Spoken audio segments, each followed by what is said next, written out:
गोविंद शिल्प घेऊन येत आहे 80 ट्विन बंगलोचा भव्य दिव्य पंढरपुरातील एकमेव प्रकल्प। आमच्या प्रकल्पाची वैशिष्ट्ये मनाला शांती देणारं महादेवाचं मंदिर, मुख्य रस्ता सुमारे 30 फुटांचा, अंतर्गत रस्ता सुमारे 20 फुटांचा, ग्रामपंचायत योजनेचा प्रत्येक बंगलोजला स्वतंत्र नळ, सांडपाण्याची सुरक्षित विल्हेवाट, सर्व टाइल्स ग्लॉसी आणि नामांकित कंपनीच्या, सर्व स्टेअर, खिडक्या, चौकटी सुपर ग्लास ग्रेनाइट, दोन्ही अटॅच बाथरूम पूर्णपणे टाइल्स, पंतप्रधान हर घर नल योजना पूर्णत्वाकडे, bathroom, basin, kitchen, CP fittings हे जगवार कंपनीचे, स्टील वर्क पूर्णपणे जिंदाल कंपनीचे, 1000 लिटर पाण्याची टाकी, 150 लिटर सोलर वॉटर हीटर सोबत वॉटर प्युरिफायर, प्रत्येक बंगलोजला स्वतंत्र पार्किंग, दर्शनीय भाग पूर्णपणे डॅटो टाइल्स, टाटा प्रवेश कंपनीचे आकर्षक भक्कम दरवाजा, फुटी उंचीचे सुरक्षित कंपाऊंड। मग विचार काय करताय? गोविंद शिल्प, पत्ता गट नंबर 95, हॉटेल अंगण शेजारी, साखळी रोड, पंढरपूर।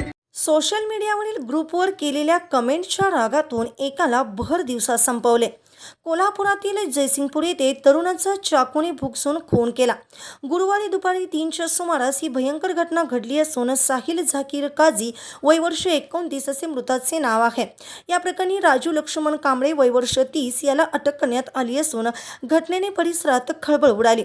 पोलिसांकडून मिळालेली माहिती अशी की आरोपी राजू कांबळे आणि साहिल काझी यांच्यात गाडीच्या कर्जाचे हप्ते भरण्यावरून जुना वाद होता। यातच सोशल मीडियावरील ग्रुपवर काही कमेंट्स केल्या होत्या, त्यातून जास्तच बी नसलं। आरोपी राजू कांबळे यांनी साहिल आणि त्याचा मित्र कार्तिक कलगुटकी याला चर्चेसाठी बोलवलं होतं। जयसिंगपूर येथील पोस्ट कार्यालयाच्या मागील बाजूच्या रस्त्यावर वाद मिटवण्यासाठी ते आले होते, परंतु वाद वाढतच गेला। तेव्हा राजूने चाकू काढून साहिलच्या छातीवर आणि दंडावर वार केले। घटनेनंतर तो तिथून फरार झाला। गंभीर जखमी अवस्थेत साहिलला उपचारासाठी रुग्णालयात नेण्यात आलं, मात्र उपचारापूर्वीच त्याचा मृत्यू झाला।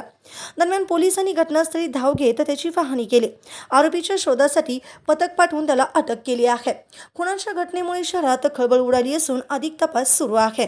पोलीस सोशल मीडियावरील ग्रुपवर नेमक्या कोणत्या कमेंट झाल्या, तसेच हा ग्रुप कोणत्या कारणासाठी वापरला जातो याचा तपास करीत आहेत।